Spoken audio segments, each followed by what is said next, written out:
ATHLEAN-X.com. Today we're addressing that all too popular question, cheat meals. How important are cheat meals? Should I have cheat meals? How often should I have cheat meals? Jeff, do you ever have cheat meals? We're going to cover it all today. Now, first of all, I think we should define what a cheat meal is to you.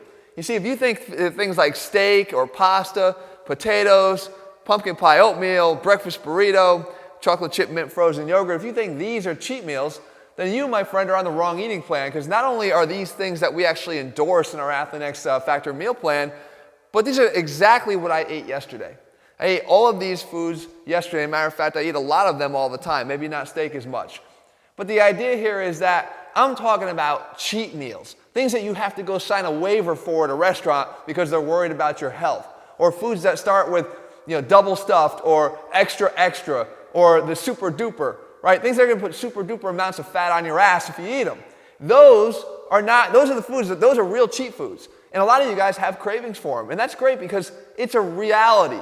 People don't always follow very strict eating plans, or they can't follow them all the time. But I will tell you this, that is based on the fact that those eating plans are too restrictive. And they're causing you to have the need for cheat meals. But that being said, I wanted to cover and ask a couple questions of you to determine whether or not you feel that a cheat meal is actually something that's going to benefit you or not. Okay, the first question you've got to ask yourself is whether or not you're feeling deprived with the eating plan that you're on, right? Do you feel that you're missing out on something? Do you feel that you're on a diet, right? I talk about that concept all the time. The worst word is diet, because everybody always says, I am on a diet, which means really you're going to be off of it at some point, right? You're on it for a while, but you're off of it eventually, because nobody can stick to a deprivation-based plan for their lifetime. And at ATHLEAN-X, it's about sticking to a plan for a lifetime, creating lifetime changes, not just looking to lose weight short term, not trying to come up here on a YouTube video to look good for you guys maybe once in a while, but to be able to live this way and look good year-round, 365 days a year, every single video I do for you. I try to practice what I preach. Feeling deprived is not the way to have a long-term success with a diet plan. Now, most of our cheat meals are based around foods that are either rich in fats or carbohydrates. So if you were to take yourself away from some of those foods, based on deprivation, there's not many people walking around with fat and carbohydrate deficiencies. I can tell you that right now. So eating healthier doesn't mean that you have to feel deprived. You can still get your carbs, you still get your fats, you just do it a little bit more responsibly, choosing a little bit wiser in terms of the foods that you eat and not overindulging. You're going to feel you won't ever feel deprived anymore. You're going to feel fulfilled, and at the same time, you're going to actually start realizing some of the fitness goals that you have, which brings me to question number 2. Okay, number 2, what are your goals? And I mean your goals, your specific goals. We all have different goals. What level of goal are you trying to aspire to? You see, here for me, not only am I the face of my brand, am I, again, practicing what I preach, leading you guys. I feel if you're going to lead, you better lead by example. And I do that, and by doing that, I am restrictive with what I eat. But as you saw, I eat all the things that were up on that board here before, so how restrictive would you call? I'm not sitting here eating boiled chicken, I can tell you that much. I'm not eating steamed broccoli, and that's it. I never do that, never have. That would never be something that I could follow for the lifelong. But you guys have to say, what are your goals? Because if you aren't trying to be what I'm trying to be here, or be the face of a brand, or have a certain level of leanness, you can actually cheat a little bit more often. That would allow you to do some meals or have some things that you might want to have a little bit more frequently than I do. So the idea is you have to define what your specific goal is, and then from there determine how appropriate a cheat meal is to your game plan. The third question is actually one of my favorite ones, and that is, how motivated are you right now? And I mean motivated by your own physique. What is your reaction when you look in the mirror right now? A lot of times it could be repulsion. Let's call it the way it is, right? I hate the way I look. I got to do something about it.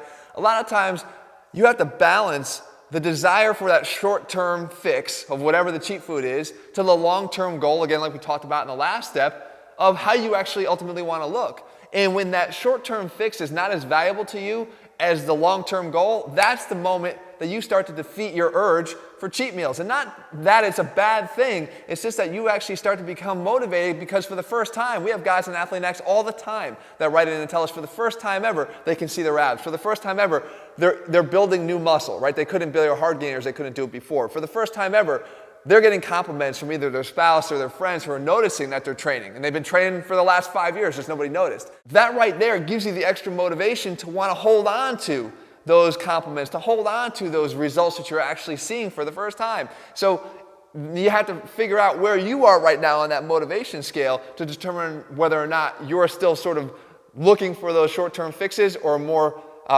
placing more value on those long-term goals. Which brings me to my final question, and that is, how mentally tough are you?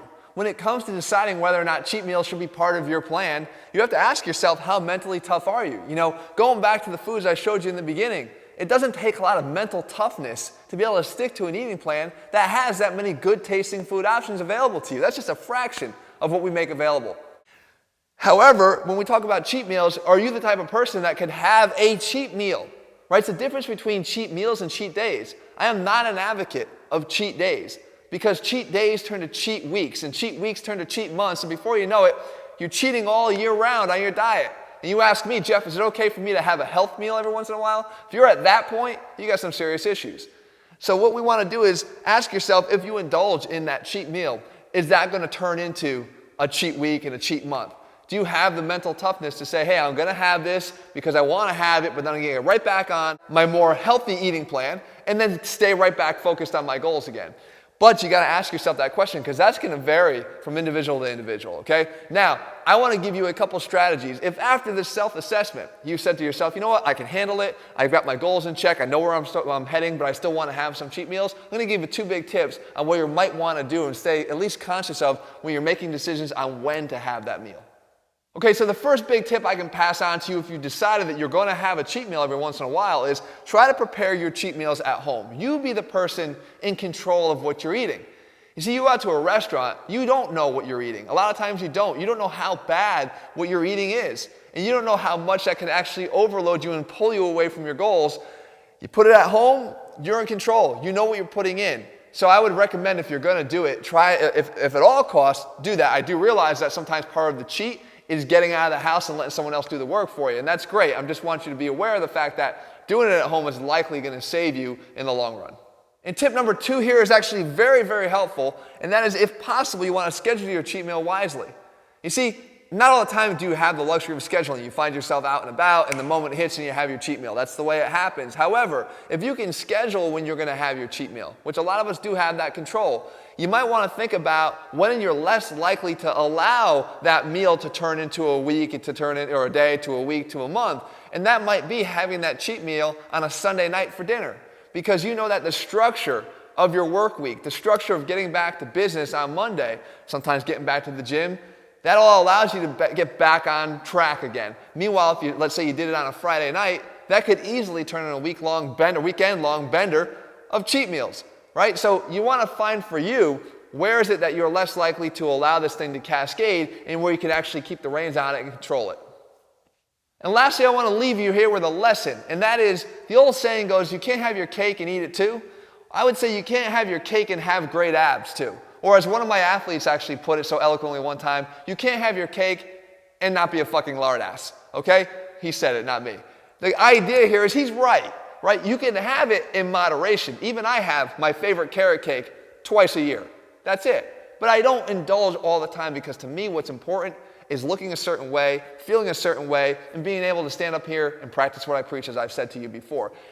It isn't easy, but it doesn't have to be complicated. If it was easy, everybody would walk around looking the way everybody wants to look. But it's not, but it doesn't have to be complicated. Guys, that's the whole thing that I sort of preach here is I will take you by the hand and show you exactly how to do it. I'll show you exactly how I eat. I'll give you the workouts, exactly what I do. I have it as part of our ATHLEAN-X training system. That's what we talk about and preach all the time. It's step by step, meal by meal, workout by workout. It's not complicated. I show you exactly what to do. But you got to have that certain level of dedication. You got to do this little self-assessment here to determine where you fall in terms of your desire for cheat meals. Maybe you're not ready to get in shape yet. And that's not a bad thing. It happens to all of us. But I do know that this is the time of year when most of us will start to assess our health, assess how we look, and want to start making changes. I can help you make those changes. I guarantee it. But we got to start somewhere, all right? So head to ATHLEAN-X.com. In the meantime, if you found this video helpful, if you found it to be honest and truthful, let me know below, and I promise I'll make more videos that you guys want to see. Just let me know what kind of videos you want to see, and I'll do that. All right, I'll be back here again, guys, in just a few days. I'll talk to you soon. Later.